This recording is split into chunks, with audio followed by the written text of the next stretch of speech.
नमस्कार, मैं सुश्रुत चौधरी स्वागत करता हूं आप सभी का। दोस्तों, आपको याद होगा 2018 का जून का महीना था।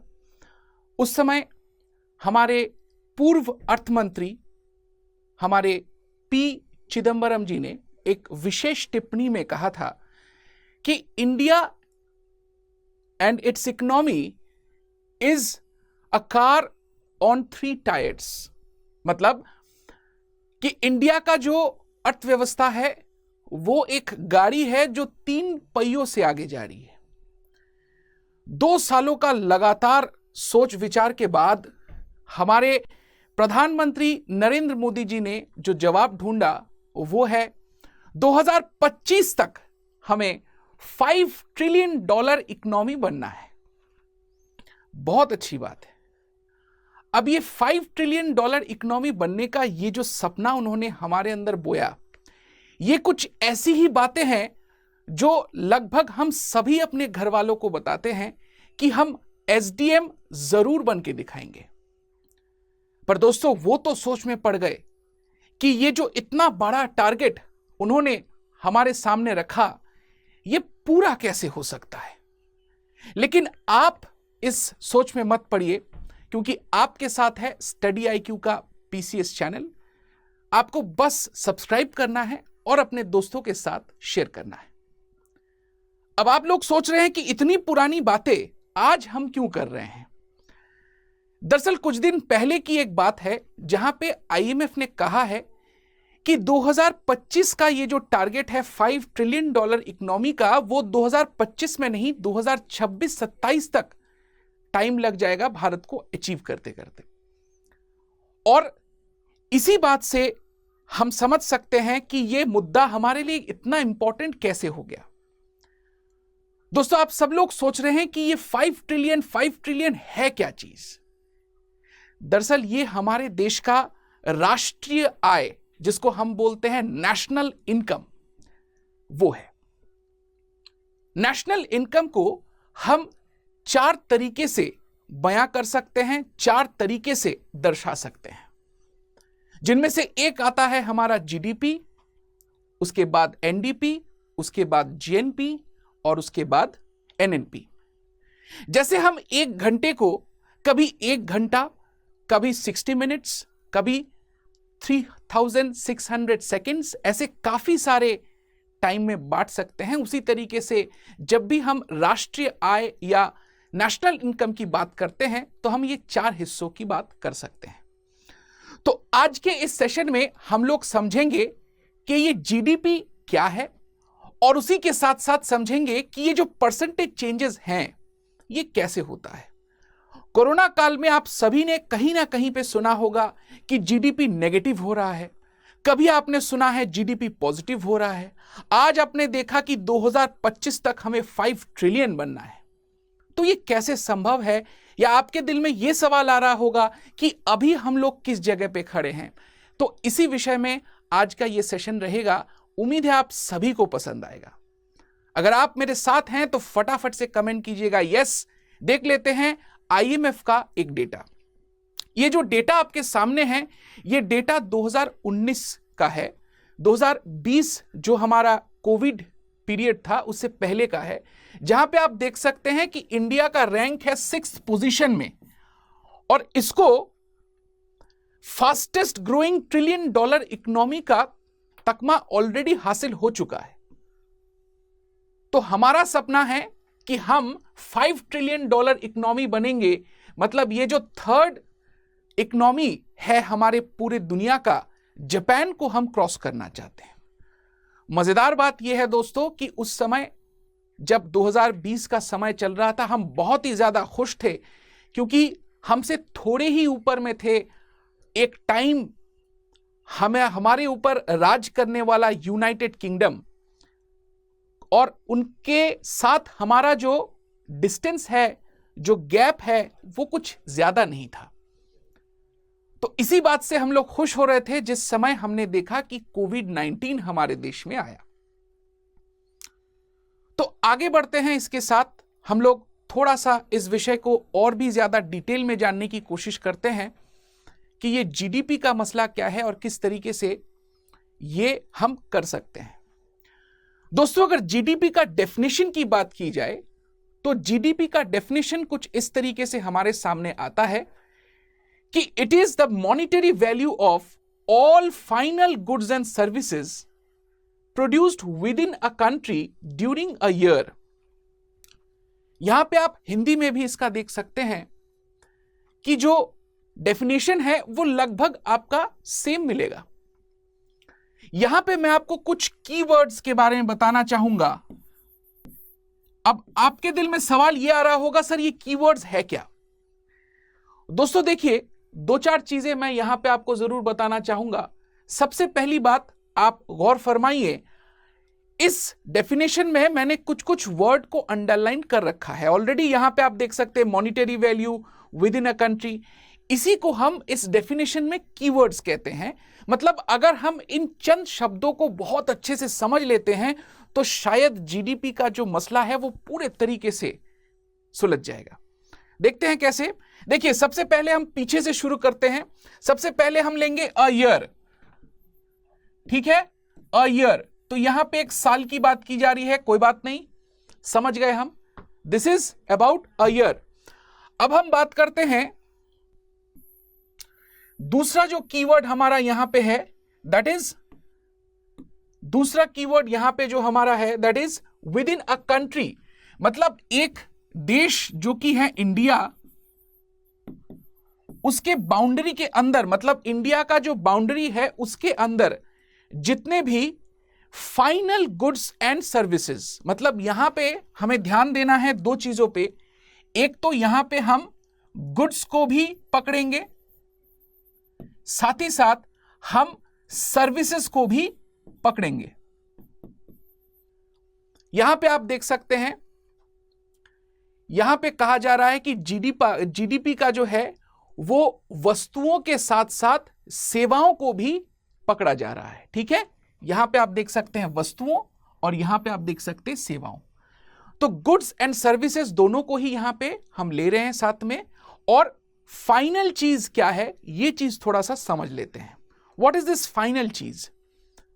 देखिए, अगर हम फाइनल प्रोडक्ट की बात करते हैं तो वो हमें कैसे मिलता है। यहां पे आप देख सकते हैं रुई है, उसके बाद उससे निकला हुआ धागा, उसके बाद यहां पे आप, मुझे मत देखिए, आप देख सकते हैं यहां पे एक टी शर्ट पहना हुआ बंदा। तो देखिए किस तरीके से ये पूरा काम करता है। फाइनल गुड क्या है, समझते हैं इस चीज को बहुत अच्छे से, ताकि हमें इसके ऊपर और कोई प्रश्न ना रहे, किसी भी तरीके का कोई डाउट, कंफ्यूजन ना रहे। तो ये है हमारा प्राइमरी प्रोडक्ट जो सबसे पहले बन रहा है, ठीक है। तो this is our first product जो सबसे पहले बन रहा है। अब समझ लीजिए कि आप इसका उत्पादन कर रहे हैं, तो 0 यहां से हम पकड़ते हैं कि ये आपके पास ऑलरेडी है। यहां से जो धागा बन रहा है, जो थ्रेड बन रहा है, उसको हम 500 रुपए पकड़ सकते हैं। और यहां से जो टी शर्ट बन रहा है, इसको हम 1000 रुपए तक का पकड़ सकते हैं, ठीक है। तो दिस इज द प्रोसेस, जहां पे हमने क्या देखा, सबसे पहले स्टेज में 0, उसके बाद हमने देखा दूसरे स्टेज, सबसे पहले स्टेज में हमने देखा 0 से 500 तक कितना बढ़ा। हमने सबसे पहले देखा कि ये 500 बढ़ा, 500 अंक उसका गैप हुआ, उसके बाद 500 से लेके 1000, फिर से 500 अंक का गैप हुआ, ठीक है।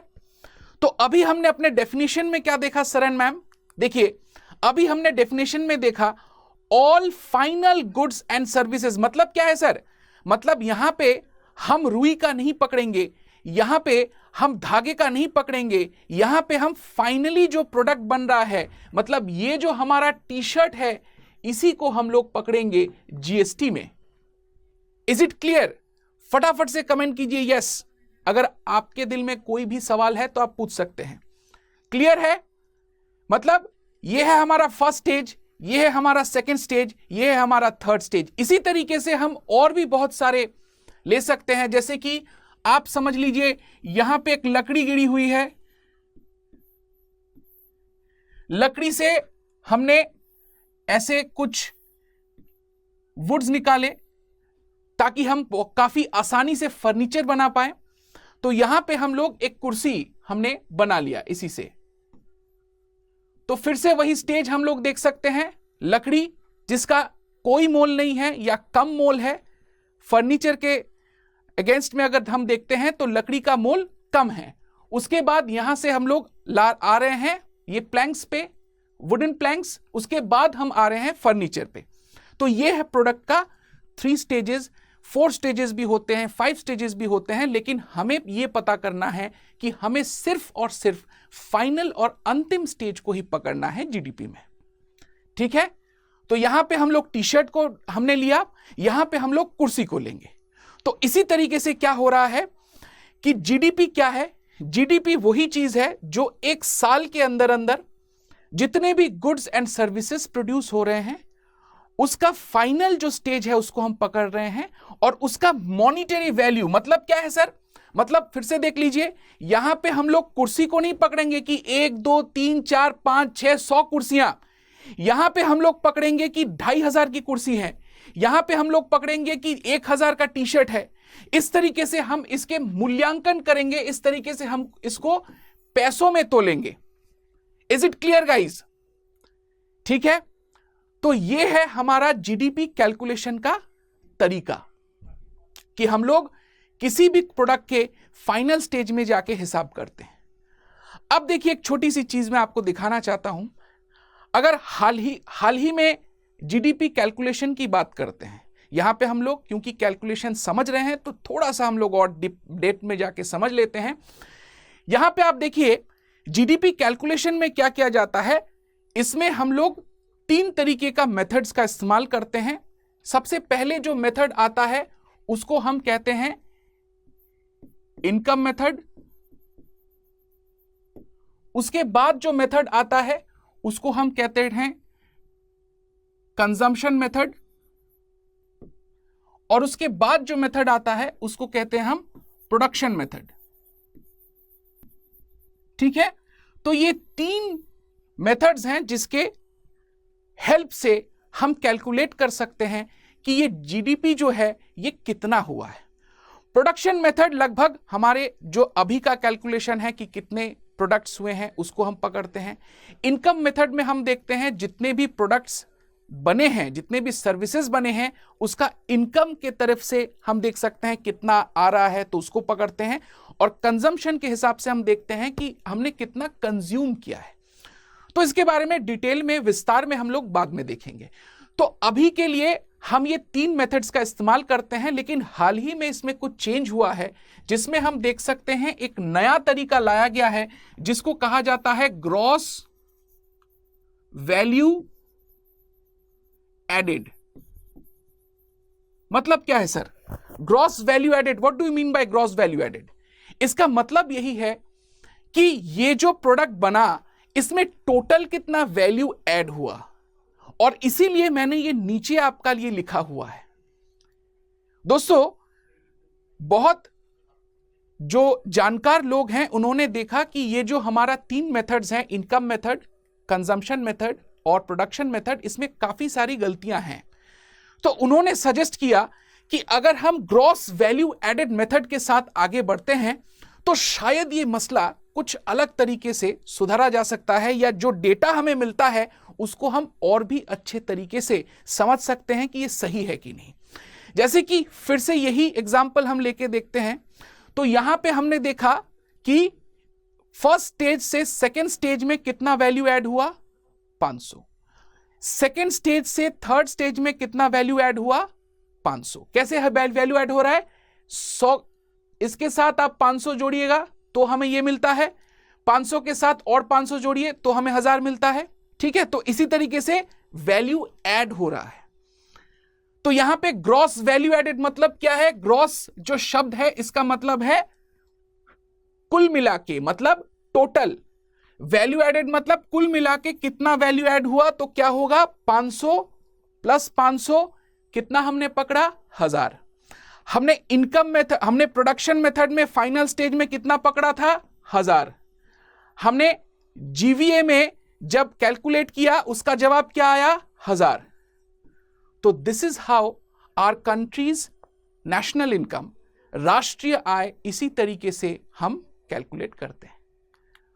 All clear guys? Any questions? कोई भी सवाल है? आगे बढ़ते हैं हम इसी के साथ। अब परसेंटेज चेंजेस कैसे होता है सर, ये थोड़ा समझा दीजिए तो मजा आ जाएगा।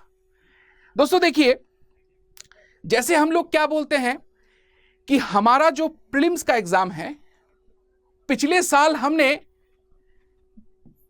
90 लाए थे, ठीक है, बहुतों के साथ होता है, सभी के साथ लगभग होता है।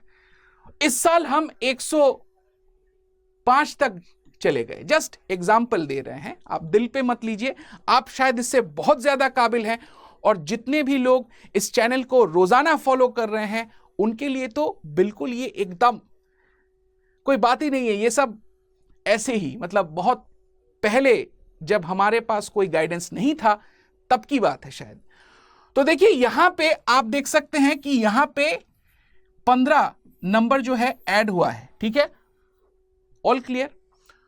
तो इसको हम परसेंटेज के हिसाब से अगर देखें तो हम बोल सकते हैं कि 90 से हमारा कुछ परसेंटेज मार्क्स ज्यादा आया है, ठीक है। उसी तरीके से अगर हम ऐसे पकड़ते हैं कि 100 आया, और उसी तरीके से अगर 120 अगर आया तो हम बोल सकते हैं आराम से कि 20% आया है, ठीक है। तो जीडीपी भी ठीक इसी तरीके से कैलकुलेट किया जाता है। ये जो कोरोना काल में हमने काफी बार सुना कि जीडीपी नेगेटिव हो रहा है, अभी हम लोग सुन रहे हैं कि आईएमएफ ने प्रोजेक्शन दिया है कि 8.5% हम लोग हर साल आगे बढ़ेंगे। तो ये क्या चीज है, ये मसला थोड़ा सा समझ लेते हैं, फिर सारी चीजें हमारे सामने क्लियर हो जाएंगी। ध्यान से देखिएगा, बात क्या है 2020 का है, हम अभी हैं 2022 में, क्लियर, और इसके पहले हम थे 2018 में। चलिए 2-2 साल नहीं लेके 1-1 साल भी ले सकते हैं, नो वरीज। तो सपोज 2018 में हमने 100 रुपए हमारा जीडीपी था, ठीक है, 100 रुपए पूरे देश में जितने भी गुड्स एंड सर्विसेज प्रोड्यूस हो रहे हैं उसका मॉनिटरी वैल्यू है 100 रुपए। उसके बाद 2020 में जब कोविड आया तो इसकी वजह से हम देखते हैं कि बहुत सारे प्रॉब्लम्स क्रिएट हुए, लॉकडाउन्स हुए, एक्सेट्रा एक्सेट्रा, बहुत सारी तकलीफें आप सभी को लगभग पता है। तो इसके वजह से हम देखते हैं 70 हो गया हमारा कुल मिला के जीडीपी।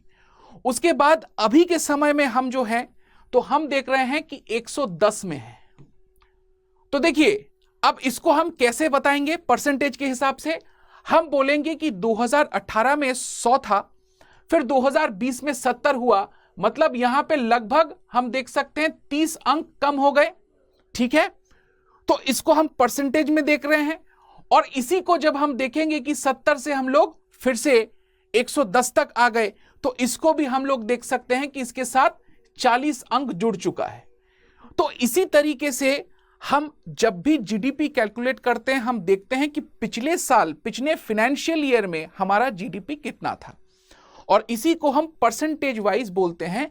कि आज अगर हम ये बोलते हैं कि 2020 में खड़े होकर हम ये प्रोजेक्ट करते हैं कि हमारा जो जीडीपी है वो 8.5% बढ़ेगा, मतलब ये है कि 2023 में जाके आज जो हम इनकम कर रहे हैं उससे 8% ज्यादा इनकम हम करेंगे, ये है हमारा प्रोजेक्शन। तो दोस्तों आज का ये सेशन जो था ये आप ही के लिए था, और आज का ये सेशन हम इसी उम्मीद के साथ खत्म करते हैं कि आप सभी लोग जरूर एसडीएम तो बनेंगे, क्योंकि अच्छे दिन आ रहे हैं। धन्यवाद।